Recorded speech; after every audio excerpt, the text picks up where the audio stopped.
ఆంధ్రప్రదేశ్ ఊపిరి పీల్చుకుంది. అమరావతి ఊపిరి పోసుకుంది. అరాచకం, అవినీతి 2 చక్రాలుగా సాగిన రథం చివరికి రాజకీయ రణభూమిలో శాంతం దిగబడిపోయింది. అరయంగా కన్నుడిల్లే అరువుర చేతన్ అంటారు. కాని గత ప్రభుత్వ పతనానికి 60 కారణాలు తేలిగ్గా చెప్పవచ్చు. ఆ పతనం అమరావతి ఆడబిడ్డల రొమ్ముల మీద బూటుకాళ్ల ముద్రలు పడ్డప్పుడే ప్రారంభమైంది. అప్పటికే జరిగిన వేల కోట్ల విలువైన నిర్మాణాల్ని గ్రాఫిక్స్ అన్నారు. వల్లమాలిన చమత్కారంతో అమరావతిని భ్రమరావతి అన్నారు. ఈ దళిత నియోజకవర్గంలో 18% ఉన్న ఒక సామాజిక వర్గంపై అకారణ ద్వేషంతో కమ్మరావతి అన్నారు. 100 సంవత్సరాల్లో ఎన్నడూ వరదలెరగని ప్రదేశాన్ని ముంపు ప్రాంతం అన్నారు.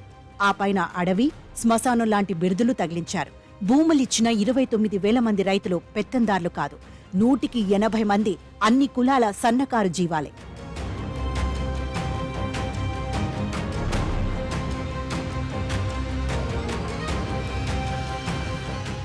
అమరావతి ఉద్యమం సంఘటితం కాకూడదనే ఉద్దేశంతో గ్రామానికి మధ్య ఇనుప ముళ్ల కంచెలు వేసి మా రాకపోకల్ని కూడా నిరోధించినప్పుడు నియంతల కాలంలో ఉన్నామని అర్థమైంది. ఆడబిడ్డలు తమ ఉద్యమంలో భాగంగా దుర్గగుడికి వెళుతుంటే జుట్టు పట్టి ఈడ్చి బూతులు తిట్టినప్పుడు కౌరవ సభ గుర్తుకొచ్చింది. దళిత రైతుల మీద కూడా ఎస్సీ, ఎస్టీ అట్రాసిటీ కేసులు పెట్టిన విచిత్ర ఘనత గత ప్రభుత్వానిదే. 5 ఏళ్ల పాటు అది అప్రకటిత కల్లోల ప్రాంతం. కృష్ణానది ఒడ్డున వైకుంఠపురం, భైరవకొండ పక్కనే అంతటి ఇసుకొండ కనబడుతుంది. తివిరి ఇసుమన తైలంబు తీయవచ్చు అన్న కవి ఇప్పుడైతే సవరించి కరెన్సీ తీయవచ్చునని రాసేవాడు. అన్ని తావుల గంజాయి అందించవచ్చు అని కూడా రాసేవాడు. ఒకవైపు రాజధాని గ్రామాల మధ్య చిట్టడుగులు పెంచుతూ ఊరేగే దారుల పక్కన పచ్చని చెట్లను పరిమార్చటం గమ్మత్తైన విరోధాభాస కదా. చిత్రాతి చిత్రం ఏంటంటే అమరావతి రాజధాని ప్రదేశం గుంటూరు జిల్లాలో ఉంది. గుంటూరుకు అమరావతి పట్టణం 35 కిలోమీటర్ల దూరం. ఇప్పుడు రాజధానికి మకుటంగా చరిత్ర ప్రసిద్ధి గల అమరావతిని తీసుకెళ్లి 75 కిలోమీటర్ల దూరంగా పల్నాడు జిల్లాలో కలిపారు. అమరావతిని అమరావతి నుంచి వేరు చేసే కుతంత్రం కదా.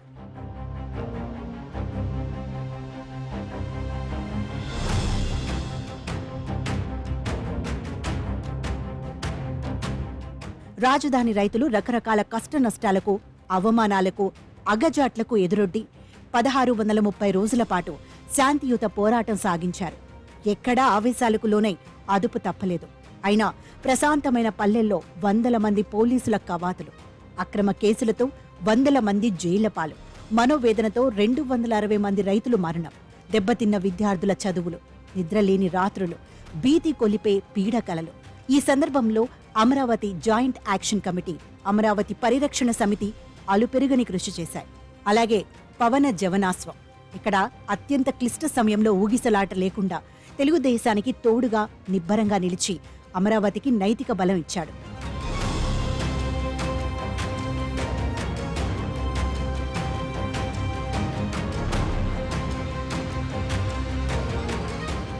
ఒక సమాజం సంక్షోభంలో ఉన్నప్పుడు రచయితలు, మేధావుల పాత్ర ఏమిటి అనే ప్రశ్న ఉదయిస్తుంది. రచనల ప్రాసంగికతే కాదు, రచయితల ప్రాసంగికత కూడా ఉంటుంది. ఉత్తరాది రైతుల సమస్యల మీద కవి సమ్మేళనాలు, సదస్సులు నిర్వహించిన జాతీయ రచయితల సంఘాలు, వేదికల్ని ఇక్కడి రైతుల కడగండ్ల మాటేమిటని ప్రశ్నించాల్సి వచ్చింది. కులద్వేషాల మాటున ఇప్పటికీ సన్నాయి నొక్కులు నొక్కుతున్న సోకాళ్లు మేధావులు, రచయితల్ని చూస్తుంటే వీళ్లకన్నా గొడ్లు కాసుకునే పామర్లు మేలుగదా అన్నాడొక మిత్రుడు.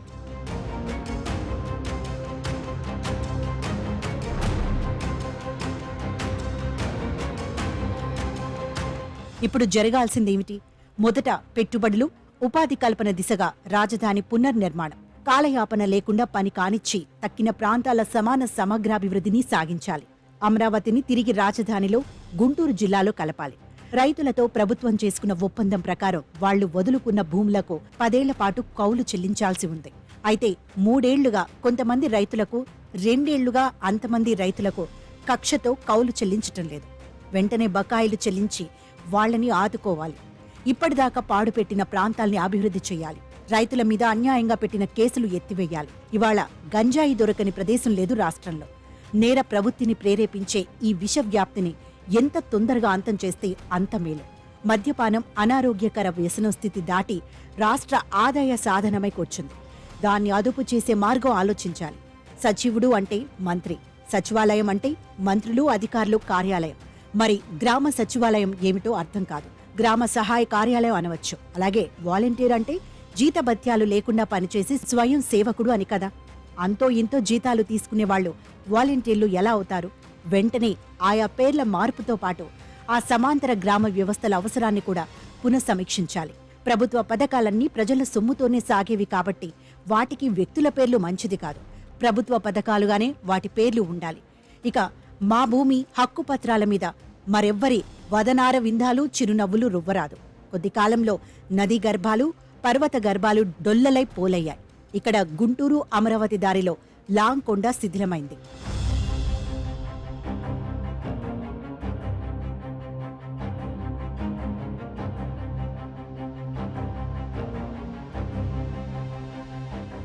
నెక్కిళ్ళు అనంతవరం మధ్య ముచ్చబోడు మాయమైంది.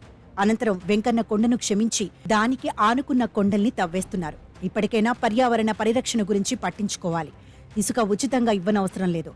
కనీస ధర ఉంటేనే విచ్చలివిడితనం దుర్వినియోగం తగ్గి ప్రభుత్వానికి కొంత ఆదాయమూ సమకూరుతుంది. నూతన ప్రభుత్వం అభివృద్ధి సంక్షేమం అనే జోడు గుర్రాల స్వారీ చేయాల్సి ఉంది. సంక్షేమ పథకం అనేది మౌలికంగా సమాజ ఆర్థికాభివృద్ధి లోపానికి సంకేతం. రాజకీయ పక్షాలు పోటీలు పడి తక్షణ సహాయాలు ప్రకటించి ఖర్చు చేసే కొద్దీ ఆర్థిక లోటు పెరుగుతుంది. ఎంత మేరకు ఉచితంగా అందుతాయో అంత మేరకు శ్రమ ఉత్పాదకత తగ్గుతాయి. తిరిగి తక్కువ ఆదాయం, తిరిగి ఉచితాలు. అది నిరంతరం వ్యయం కనుక వాటి కొనసాగింపు కోసం అప్పులు తిప్పలు. కాగా ఉచితాలు పొందటం మెల్లగా హక్కుగా మారుతుంది. అవసరం తీరిన వాళ్లకు కూడా వాటిని తీసేయలేం. అయితే ముఖ్యంగా విద్యా వైద్య రంగాల్లో ప్రభుత్వ సహాయం అవసరం.